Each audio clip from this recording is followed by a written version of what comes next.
जय हिंद दोस्तों, आप सभी को आपके अपने अध्ययन केंद्र समर्पण विद्यापीठ में तहे दिल से स्वागत है। जी हाँ दोस्तों, हम लोग काव्यखंड कक्षा 10वीं का उसमें हम लोग आज पढ़ने जा रहे हैं रामधारी सिंह दिनकर जी का जो रचित कविता है प्रजातंत्र का जन्म।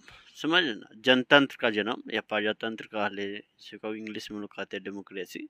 समझ ना, तो ये सब जो हम लोग पढ़ते हैं उसे संदर्भ आपके जो परीक्षा में प्रश्न आएंगे उसका भी हम लोग जिक्र करेंगे, परंतु उससे पूर्व हम लोग को ये सबसे बड़ी ध्यान देने की आवश्यकता है कि किस विषय वस्तु से कितने प्रश्न आने की संभावना रहती है, उसी अनुसार हमें तैयारी अपनी जारी रखनी चाहिए। अन्यथा कहीं ना ऐसा ना हो कि जिस खंड से कम अंक आ रहे हैं उसी को हम लोग बारंबार अधिकतर पढ़ रहे हैं, या जिसे अधिक आने की संभावना हो उसे हम लोग समय नियमानुसार हम लोग समय कम दे रहे हैं। तो ऐसा भी नहीं होना, संतुलन बनाते हुए हम लोग को पढ़ना है। बात समझ ना। तो उससे पूर्व हम लोग रामधारी सिंह दिनकर जी के बारे में थोड़ा सा जाने। समझे ना, आपको लग रहा होगा कि भैया इसके बारे में इतना पढ़ेंगे, तो एक बार पढ़ लीजिए, कोई मतलब ज़्यादा नहीं। समझे ना। देखिए, रामधारी सिंह दिनकर राष्ट्र कवि के नाम से भी विख्यात है। राष्ट्र कवि रामधारी सिंह दिनकर जी का जन्म 23 सितंबर 1908 ईस्वी में सिमरिया बेगूसराय बिहार में हुआ और निधन 24 अप्रैल 1974 ईस्वी में। समझे ना। उनकी मां का नाम मनरूप देवी तथा और पिता का नाम रवि सिंह था। दिनकर जी की प्रारंभिक शिक्षा गांव और उसके आसपास हुई। 1928 ईस्वी में उन्होंने मोकामा घाट रेलवे हाई स्कूल से मैट्रिक और 1932 ईस्वी में पटना कॉलेज से इतिहास में बीए ऑनर्स किया। इतिहास में, समझे ना, इतिहास में बीए। वे HI स्कूल बरबीघा में प्रधानाध्यापक, जनसंपर्क विभाग में सब रजिस्ट्रार और सब डायरेक्टर, बिहार विश्वविद्यालय में हिंदी के प्रोफेसर एवं भागलपुर विश्वविद्यालय में उप कुलपति के पद पर रहे। समझे ना। दिनकर जी जितने बड़े कवि थे उतने ही समर्थ गद्यकार भी। उनकी भाषा कुछ भी छिपाती नहीं। समझे ना, सब कुछ उजागर कर देती। मतलब भाषा के आधार पर लोग पकड़ लेते थे, उनका जो भाषा शैली जो होता था उसे लोग पकड़ लेते थे। उनकी प्रमुख कृतियां है प्रणभंग, रेणुका, हुंकार, रसवंती, कुरुक्षेत्र, रसिमरथी, नीलकुसुम, उर्वशी, परशुराम की प्रतीक्षा, हारे को हरिनाम आदि। समझ ना। काव्य कृतियां आदि, मिट्टी की ओर, अर्धनारीश्वर पढ़े हैं हम लोग, संस्कृति के 4 अध्याय, काव्य की भूमिका, वट पीपल, शुद्ध कविता की खोज, दिनकर की डायरी, गद्य कृतियां। समझ ना। दिनकर जी को संस्कृति के 4 अध्याय पर साहित्य अकादमी एवं उर्वशी पर ज्ञानपीठ पुरस्कार मिला है। अब किस पर साहित्य अकादमी मिला है तो आपको बताना होगा संस्कृति के 4 अध्याय पर। समझे ना। और ज्ञानपीठ पुरस्कार किस पर प्राप्त हुआ है तो उर्वशी पर। समझे ना। उन्हें भारत सरकार की ओर से पद्म भूषण से भी सम्मानित किया गया था। वे राजभाषा नहीं समझ वे राज्यसभा के सांसद भी रहे। बात समझ ना। दिनकर जी उत्तर छायावाद के प्रमुख कवि हैं। वे भारत तेंदु युग से प्रवहमान राष्ट्रीय भावधारा के एक महत्वपूर्ण आधुनिक कवि हैं। कविता लिखने की शुरुआत उन्होंने 30 के दशक में ही कर दी थी। समझ ना।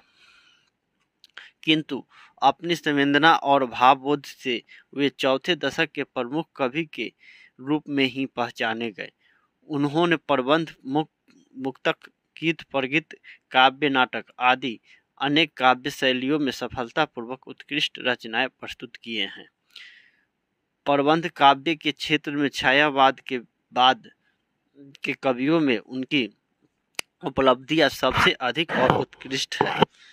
भारतीय और पाश्चात्य साहित्य का उनका अध्ययन अनुशीलन विस्तृत एवं गंभीर है। उनमें इतिहास और सांस्कृतिक परंपरा की गहरी चेतना है और समाज, राजनीति, दर्शन का वैश्विक परिप्रेक्ष्य बोध है, जो उनके साहित्य में अनेक स्तरों पर व्यक्त होता है। राष्ट्र कवि दिनकर की प्रस्तुत कविता आधुनिक भारत में जनतंत्र के उदय का जयघोष है। सदियों की देशी विदेशी पराधीनताओं के बाद स्वतंत्रता प्राप्ति हुई और भारत में जनतंत्र की प्राण प्रतिष्ठा हुई। जनतंत्र के ऐतिहासिक और राजनीतिक अभिप्रायों को कविता में उजागर करते हुए कवि यहाँ एक नवीन भारत का शिलान्यास सा करता है, समझे ना, जिसमें जनता ही स्वयं सिंहासन पर आरूढ़ होने को है। इस कविता का ऐतिहासिक महत्व है, समझे ना। तो सर्वप्रथम भैया अब हम लोग आगे शीर्षक पर। उससे पूर्व हम लोग वहाँ जाने से पहले हम लोग जान ले कि आखिर जनतंत्र का मतलब क्या होता है। बात समझना, क्योंकि सबसे बड़ी बात है कि हम लोग शीर्षक से जब तक स्पष्ट अपने आप को नहीं करते हैं तब तक हमें भाव का व्यक्त कर पाना, हमने क्या समझा उसके लेखन के माध्यम से प्रस्तुत करना, मैं समझता हूँ कि असहज नहीं हो पाता, समझे ना। ये मेरा पढ़ने का समझने का तरीका है। बाकी हो सकता है कि इससे आप लोग सहमत हो या नहीं भी हो। बात में चूँकि अपने अपने सभी लोग का पढ़ने का पढ़ाने का तरीका अलग अलग होते हैं। हम लोग का जो मुख्य प्राथमिकता होनी चाहिए कि कैसे समझे और कैसे अच्छा से अच्छा अंक प्राप्त कर सके, ये हम लोग की पहली प्राथमिकता होनी चाहिए। देखिए भैया, और जनतंत्र का अर्थ क्या होता है। देखिए, जनतंत्र, जन मतलब लोग, तंत्र मतलब विधि व्यवस्था। तो देखिए, जनता के निर्वाचित प्रतिनिधियों का शासन, समझे ना। इसको हम लोग लोकतंत्र भी कहते हैं, प्रजातंत्र भी कहते हैं, इंग्लिश में आप लोग हम डेमोक्रेसी भी कहते हैं, समझे ना। तो अब पढ़े होंगे लोग, आप लोग इस स्ट्रीम में सोशल साइंस, एक क्या बोलते, हाँ सोशल साइंस में, समझे ना। तो अब इसमें तो समझ ना, जन्म मतलब उदय होना, जनतंत्र का उदय, समझे ना। अब भाई जनतंत्र का उदय क्या हुआ नहीं हुआ अब समझे ना। हाल ही में हम लोग 26 क्या बोलते हैं नवंबर को संविधान दिवस मनाए, तो संविधान अलग हो गया, जनतंत्र अलग हो गया, बात समझ ना। तो देखिए, अब हम लोग को इस बात पर सोचना है कि लेखक इस शीर्षक से हम लोग का ध्यान किस तरफ आकर्षित करना चाह रहे हैं, या हम लोग जो आज तक जनतंत्र का रटे रटाए पढ़े पढ़ाए परिभाषाएं पढ़ते आ रहे हैं उसी से सहमत करना चाह रहे हैं और उनसे हटकर उनका विचार है। तो इससे पूर्व होगा कि हम लोग ध्यान को एकीकृत करें बिल्कुल, और नए सिरे से पढ़ने का प्रयत्न करें, समझ रहे ना। तो अब इससे पूर्व आप लोग नहीं देखे होंगे, इसका पॉइंट मैं बता रहा हूँ। इससे पहले का जो कविता था भारत माता सुमित्रा नंदन पंत जी का, वे आप लोग नहीं पढ़े होंगे, तो उसको मैं आप लोग से कहना चाहूँगा कि एक बार पढ़ ले, बात समझे ना। देखिए,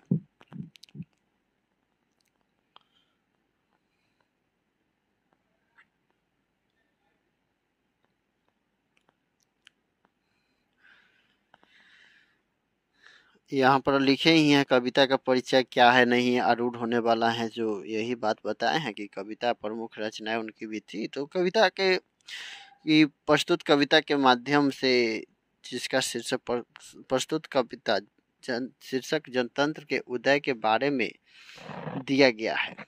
जनतंत्र के राजनीतिक और ऐतिहासिक अभिप्रायों को कविता में उजागर करते हुए राष्ट्र कवि दिनकर जी यहाँ एक नवीन भारत का कल्पना करते हैं जिसमें जनता ही स्वयं सिंहासन पर आरूढ़ होने को है, बैठने को है, बात समझे ना। तो थोड़ा सा शब्द निधि को हम लोग जान ले। नाद, स्वर, ध्वनि, गूढ़, रहस्यपूर्ण, भूडोल, धरती का हिलना डोलना, भूकंप, कोपाकुल, क्रोध से बेचैन, ताज, मुकुट, अब्द, वर्ष, साल, गवाक्ष, बड़ी खिड़की, दरीचा, तिमिर, अंधकार, राजदंड, राजाधिकार, शासन करने का अधिकार, धूर्तता, मैट मैलापन, समझे ना। देखिए, अब सदियों की ठंडी बूझी राख सुख बुगा उठी, मिट्टी सोने का ताज पहन इठलाती है। दो राह समय के रथ का घर घर नाद सुनो, सिंहासन खाली करो कि जनता आती है। बात समझे ना, सिंहासन खाली होने के बाद फिर जनता आ जाती है। तो अब देखिए, अब इसमें क्या भावार्थ है, लेखक का कहने का क्या अभिप्राय है, उसको हम लोग उस पर ध्यान दें। प्रस्तुत ऐसे लिखिएगा, प्रस्तुत पंक्ति राष्ट्र कवि रामधारी सिंह दिनकर द्वारा रचित कविता जनतंत्र के जन्म से लिया गया है। इस पंक्तियों में कवि दिनकर ने कहते हैं कि सर्दियों की ठंडी और बुझी हुई राख में सुगबुगाहट दिखाई पड़ रही है, अर्थात क्रांति की चिंगारी भड़क उठी है। मिट्टी यानी जनता सोने की ताज पहनने के लिए व्याकुल है। व्याकुल मतलब भैया बेचैन है। राह छोड़ो समय साक्षी है। जनता के रथ के पहिए की घर घर आवाज सुनाई दे रही है। सिंहासन खाली करो, जनता आ रही है। समझ रहे ना, ये बता रहे हैं कि सिंहासन खाली करने के बाद जनता आती है, अपना बात कर रहे हैं ना। जनता हाँ मिट्टी की अबोध मूर्ते वही, जाड़े पाले की कसक सदा सहने वाली, जब अंग अंग में लगे सांप हो चूस रहे, तब भी न कभी मुंह खोल दर्द कहने वाली। समझ ना क्या कह रहे हैं, जनता वही है जो कि मिट्टी के अबोध मूर्ते वाली, समझ ना, जाड़े पाले की कसक सादा सहने वाली, दर्द को सहने वाली, जब अंग अंग में लगे सांप हो चूस रहे, अंग अंग में पूरा सांप लिपटा हो, तब भी न कभी मुंह खोल दर्द कहने वाली, उस दर्द को भी न कहने वाली। समझ ना। तो इस पंक्ति के माध्यम से राष्ट्र कवि जी कहना चाहते हैं कि जनता सचमुच मिट्टी की अबोध मूर्ति है। वह जाड़े की रात में जाड़ा पल्ला जो ठंडा होती है, कसक रुक रुक कर होने वाली पीड़ा, दर्द जो ना ठंडा उंडा में होता है, आपको मतलब गर्म कपड़ा ना हो, ओढ़ना बिछाना ना ओढ़ना, मतलब क्या होगा भैया, कंबल उम्बल ना हो। आप उस कल्पना कीजिए एक वृक्ष के नीचे हो और रात में ठंडी ठंडी हवा चल रही है और आप मतलब क्या बोलते हैं दिसंबर जनवरी का माह हो उस रात्रि में, तो एक अलग सा पीड़ा अनुभव होगा। समझे ना, उसका वहाँ पर लेखक हम लोग का ध्यान आकर्षित करना चाह रहे हैं। हमेशा सहती है, वह थोड़ा भी आह नहीं करती। ठंड से शरीर ऐसा कंपकपाता है कि लगता है शरीर में हजारों सांप डस रहे हैं। समझे ना, सांप इतना ठंडा उंडा लगता है कि सांप हजारों डस रहे हैं, कपड़ा भी आपका नहीं है। बात समझे ना। तो इतना पीड़ा और दुख के बावजूद वह अपनी दुख किसी से नहीं कहती है। मतलब गरीबी में लोग का बहुत सारे अरमान, जो वहीं के अरमानों को दीपक उन लोग का वहीं पे बुझ जाती है। गरीबी एक ऐसा मतलब क्या ही कहा जाए, किसी से कोई नहीं कहते हैं तो हम तरह की बात। जनता हाँ लंबी लंबी बड़ी जीभ की वही कसम, जनता सचमुच ही बड़ी वेदना सहती है। सो ठीक, मगर आखिर इस पर जनमत क्या है, जनता का मत क्या है प्रश्न गुड, जनता इस पर क्या कहती है, रहस्य है। गुड मतलब रहस्य, समझे ना। तो देखिए इसमें क्या कहना चाह रहे हैं लेखक। इस पंक्ति के माध्यम से लेखक हम लोग का ध्यान आकर्षित करना चाह रहे हैं जनता की उस असहन वेदना को, जो सचमुच असह्य वेदना को सहकर जीती है जनता, फिर भी जीवन में उप तक नहीं करती। कवि शपथ लेकर कहता है कि लंबी चौड़ी जीभ की बातों पर विश्वास किया जाए, जनता सचमुच बहुत ही पीड़ा सहती है। कवि कहते हैं कि जनमत का सही अर्थ क्या है, आखिर जनता का अर्थ क्या है। बात समझना। वास्तविक कवि इस प्रश्न का उत्तर जानना चाहते हैं। यह प्रश्न बहुत ही गंभीर और रहस्यमय है। समझे ना। मानो जनता हो फूल जिसे एहसास नहीं, समझे ना। मानो जनता हो फूल जिसे एहसास नहीं, जब चाहो तभी उतार सजा लो दोनों में, जब चाहो तभी उतार सजा लो दोनों में। दोनों में क्या भैया, दोनों का मतलब यहाँ पर देखिए, थोड़ा देखिए। अथवा कोई दुध मुही जिसे बहलाने के, जंतर मंतर सीमित हो 4 खिलौनों में। बात समझना, ये कहना चाह रहे हैं कि जनता मतलब क्या कहें, फूल की तरह है कि उनको जिसे जब चाहे उतार लो, लेकिन सजा लो, फिर उनको सजाने में या उतारने में उनको कभी आभास नहीं होता, एहसास नहीं होता, अनुभव नहीं होता। जनता उस तरह के हैं, समझ ना। तो यहाँ जंतर मंतर और दुधमुही का भी जिक्र किए हैं। देखिए, इस पंक्ति के माध्यम से राष्ट्रकवि दिनकर जी हम लोग का ध्यान आकर्षित करना चाह रहे हैं उस तरफ, जो कि जनता का रवैया कैसा है, एक फूल के समान है, जो कि जनता को फूल के समान नहीं देखने और समझने को कहा है। कभी कहते हैं कि जनता फूल नहीं है कि इसे जब चाहो तब सजा लो, या कोई दुधमुही बच्ची नहीं है कि इसे 2-4 खिलौने देकर बहला दो। मतलब दुधमुही बच्चे मतलब कि दूध पीने वाले छोटे बच्चे को खिलौना देकर फुसला लो, बहला लो, समझ रहे। जनता की हृदय सेवा और प्रेम से जीता जा सकता है। जनता की हृदय सेवा और प्रेम से जीता जा सकता है। बात समझ रहे, ये कह रहे हैं कि सेवा वो आप करते हैं तो जनता आपको वोट अवश्य करेगी, समझ रहे ना। लेकिन होता भूडोल बवंडर उठते हैं, जनता जब कोपाकुल हो भुरकटी चढ़ाती है। 2 राह समय के रथ का घर घर नाद सुनो, सिंहासन खाली करो कि जनता आती है। समझे ना।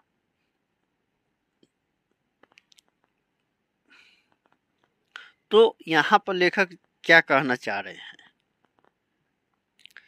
कि जनता के आसपास,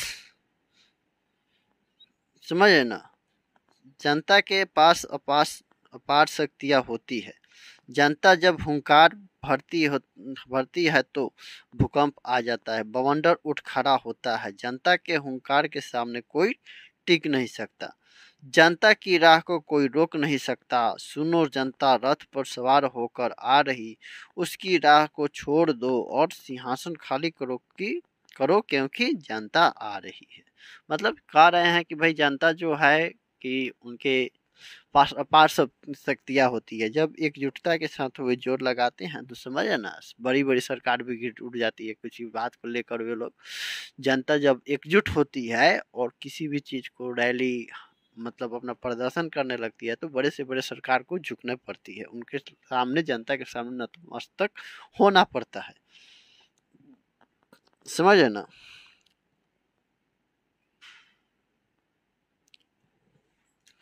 हुंकारों से महलों की नींव उखड़ जाती है, सांसों के बल से ताज हवा में उड़ता है। जनता की रोके राह समय में ताव कहाँ, वह जिधर चाहती काल उधर ही मुड़ता है। अब समझ ना, इस पंक्ति के माध्यम से लेखक जी कहना चाह रहे हैं कि जनता के हुंकार से, जनता की ललकार से महलों की नींव उखड़ जाती है, महलों की, समझे ना। जनता की सांसों के बल से राज मुकुट हवा में उड़ जाते हैं, समझे ना। राज मुकुट कोई पहन नहीं पाते हैं। समय में वह शक्ति नहीं जो जनता की राह को रोक सके। जनता जैसी चाहती है, समय भी वैसा ही करवट लेती है। बात स्पष्ट है, जनता जिसे चाहेगी उसे निर्वाचित करेगी और उन्हें ही अपना शासन मानेगी। लेकिन जनता ना चाहेगी, एकजुट हो जाए किसी पक्ष के विरोध या किसी पार्टी के साथ खड़ी हो जाए तो उनका सरकार बनना निश्चित है, या जिनके विरुद्ध खड़ी हो जाए उनका सरकार गिरना निश्चित है। बात समझना, इनको मतलब किसी की जनता की सांसों के बल से राजमुकुट भी उड़ते हैं। बात समझना, ये कहना चाह रहे हैं। अब 2 शताब्दियों सहस्त्रवाद का अंधकार बीता, गवाक्ष अंबर के दहके जाते हैं। यह और नहीं कोई जनता के स्वप्न अजय, चिरते तिमिर का वक्ष उमरते आते हैं। बात समझना, इस पंक्ति के माध्यम से कवि जी कहना चाहते, कवि दिनकर जी कहना चाहते हैं कि वर्षों, सैकड़ों वर्षों, हजारों वर्षों का अंधकारमय समय बीत गया, वो वक्त बीत गया, समझे ना। जब इस जनता के स्वप्न हुआ करता था, यह जनता के स्वप्न है जो अंधकार के चीरते हुए धरा पर उतर रहे हैं। अब मतलब समय पहले था, जनता अंधकार में था, अब बीत गया, अब नए चेतना के साथ जनता जागृत हो चुके हैं। बात समझ ना।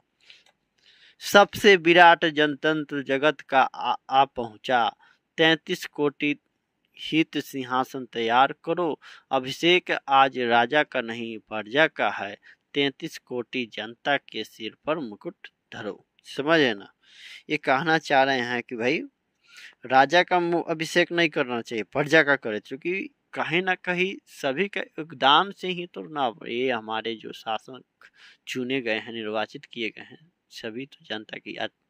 समझ ना। तो इन पंक्ति के माध्यम से लेखक कहना चाह रहे हैं कि भारत में लोकतंत्र का उदय हो रहा है। बात समझ ना, भारत सर्वाधीन हो चुका है, यहाँ लोकतंत्र की स्थापना हो रही है। 33 करोड़ जनता की हित की बात है, 33 करोड़ सिंहासन तैयार करो, क्योंकि अभिषेक राजा का नहीं बल्कि जनता का होने वाला है। आज का शुभ दिन 33 करोड़ जनता के सिर पर मुकुट रखने का है, उनके लिए आज शुभ दिन है। समझ ना। जनता को मतलब यहाँ पर चिन्हित किया गया, देख रहे हैं ना, जनता जनता, हर लाइन में आपको दिखेगा कि जनता मिल रहे हैं। आरती लिए तू किसे ढूंढता है मूर्ख, मंदिरों में राजप्रसादों में तहखानों में, देवता कहीं सड़क पर गिट्टी तोड़ रहे, देवता मिलेंगे खेतों में खलिहानों में। समझे ना, यहाँ पर लेखक कहना चाह रहे हैं कि भाई आरती लिए, फूल लिए, आप किससे कहाँ ढूंढ रहे हैं? मंदिरों में, समझ ना, राजप्रसादों में, राजमहलों में, तहखानों में आप खोज रहे हैं देवता को, लेकिन देवता कहाँ है? गिट्टी तोड़ रहे हैं सड़कों पर। देवता मिलेंगे खेत में, देवता है अर्थात किसान में, खलियान में, मजदूर को, किसान को कहा गया है। लेकिन देखिए,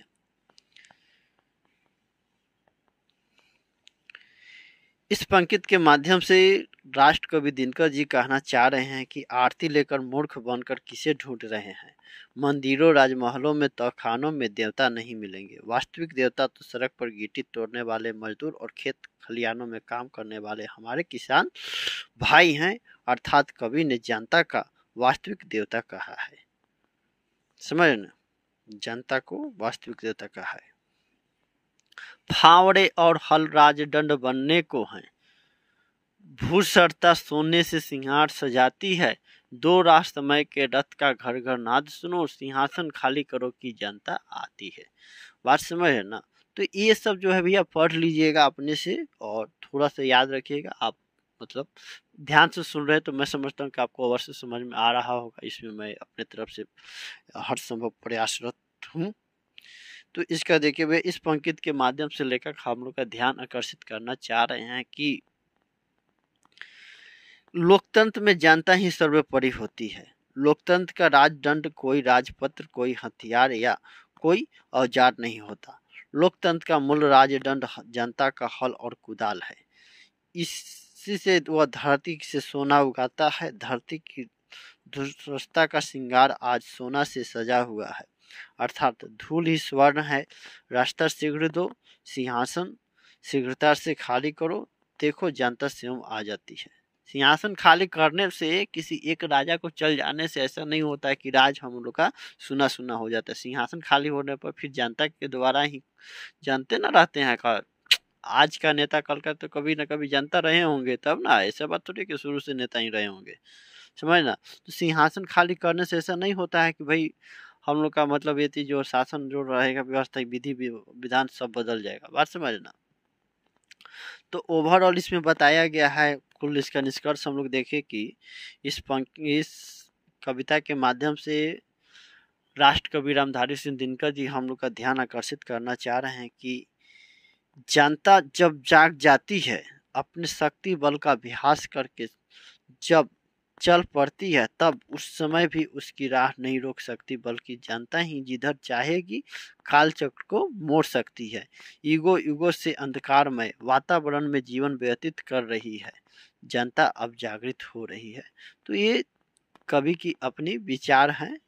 समझ ना, जनतंत्र के प्रति कैसे उदय होना है, नहीं है, बात समझ ना। तो इसको आप लोग पढ़ लीजिए भैया, और मैं समझता हूँ कि आप लोग पढ़ रहे होंगे। और आज के लिए इतना ही, मुझे याद दीजिए, मिलते हैं अगले क्लास में। जय हिंद, जय भारत।